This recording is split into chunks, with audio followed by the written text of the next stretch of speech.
Marie-France Martel est depuis de nombreuses années journaliste radio au 107.7 FM Estrie à Sherbrooke. Elle couvre notamment les affaires municipales et régionales. Elle est présente chaque jour en ondes pour 2 émissions radio, soit Que l'Estrie se lève, ainsi que L'Estrie maintenant. Celle-ci endosse fièrement son rôle de journaliste radio en région et me décrit ce dernier en détail. En quoi consiste le travail d'un journaliste radio régional? Bien, c'est de faire de la collecte d'informations, de traiter des dossiers qui touchent la communauté qu'on dessert. Donc, c'est de voir, sur la scène municipale, scène judiciaire, dans l'actualité générale, de quoi les gens parlent dans l'actualité. Et nous, c'est d'aller faire parler les intervenants pour qu'ils puissent nous donner leur point de vue, traiter des enjeux, puis essayer d'avoir les différentes, si on veut, version de chacun. Marie-France m'explique aussi comment le 107.7 FM se démarque des autres radios régionales. On est une petite équipe, donc de journalistes, animateurs, recherchistes, mais on est passionnés par ce qu'on fait. On a toujours à cœur de sortir la meilleure information possible, d'avoir les nouvelles avant tout le monde. Donc, on est assez compétitif. On a une fierté, un orgueil d'être les premiers sur la nouvelle. Puis quand il y a des choses qui se passent sur le territoire, les auditeurs nous appellent. Alors, on a une belle proximité, je dirais, avec les gens de la région, les auditeurs qui nous interpellent parfois sur des dossiers, sur des sujets. Alors, ce qui nous démarque, je pense, c'est notre passion, notre professionnalisme, notre rigueur et puis le désir de toujours vouloir informer les gens de bonne façon. Marie-France, comme de nombreux autres membres des radios régionales, doit travailler en collaboration avec les radios des grandes villes.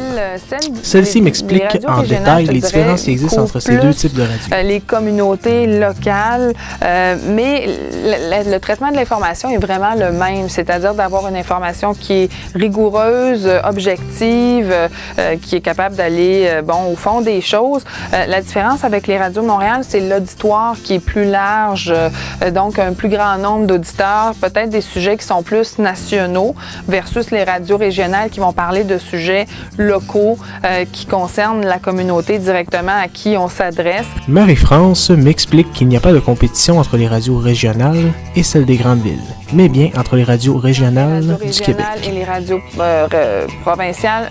Pas de compétition, selon moi. Pour ce qui est de Cogeco Nouvelles, nous, on travaille vraiment en collégialité, c'est-à-dire qu'on est un réseau. On fournit des nouvelles au réseau de Montréal, Cogeco, et Cogeco également.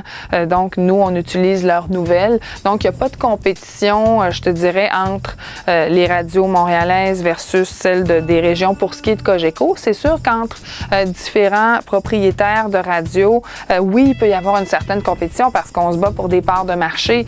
Donc, on veut avoir les clients, on veut avoir aussi l'auditoire. C'est sûr que là, il y a une compétition, mais ça, c'est pas seulement Montréal versus les régions. Il y a une compétition aussi entre régions. Montréal a une compétition aussi avec ses stations, ses radios là-bas aussi. Alors, la compétition, elle est vraiment là, entre différents, si on veut, groupes de médias. Marie-France en revient à dire que les radios régionales ont encore leur place dans le paysage médiatique québécois, car celles-ci réussissent à joindre le public dans leur quotidien de tous les jours. Pour ce qui est des radios régionales, c'est sûr qu'elles ont leur importance pour les communautés qu'elles desservent. Alors, dans chacune des régions où il y a les stations, que ce soit des stations parlées, des stations musicales, les gens s'identifient aux animateurs, aux journalistes, aux personnalités qui colorent ces radios-là.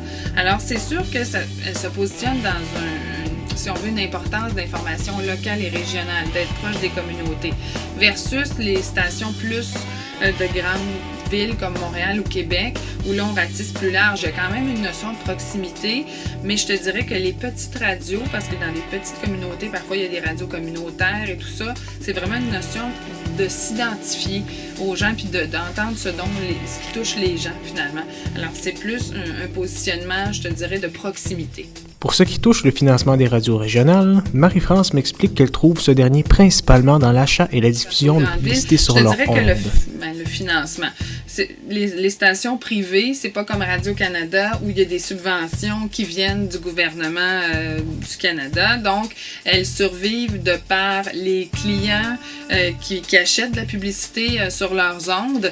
Et c'est sûr qu'en région, c'est peut-être parfois un petit peu plus difficile de tirer son épingle du jeu de par le fait que dans les grandes villes, il y a beaucoup plus de clients. Également, le national, les achats nationaux se font là aussi. Donc, il est certain que pour survivre, on dépend beaucoup de l'achat local. Alors, les gens qui ont une conscience de dire on achète chez nos petits commerçants, eux vont pouvoir acheter de la publicité dans les radios. Alors, ça dépend beaucoup de ça parce que ça n'a pas été revu. Là, en fait, le mode de financement, il n'y en a pas par rapport aux stations régionales. Au final, Marie-France s'exprime quant à l'avenir des radios régionales en se montrant optimiste et confiante face à celle-ci. Un bel avenir.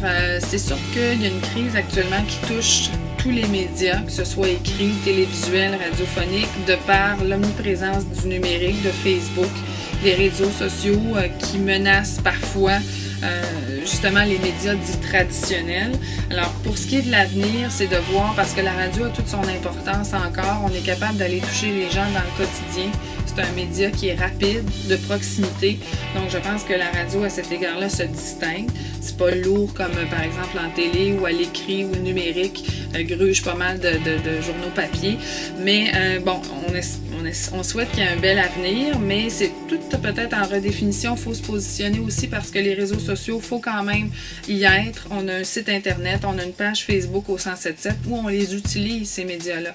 Ils sont un incontournable, mais on essaie aussi de garder notre côté traditionnel, d'aller rejoindre les gens dans leur véhicule, par exemple, ou au travail.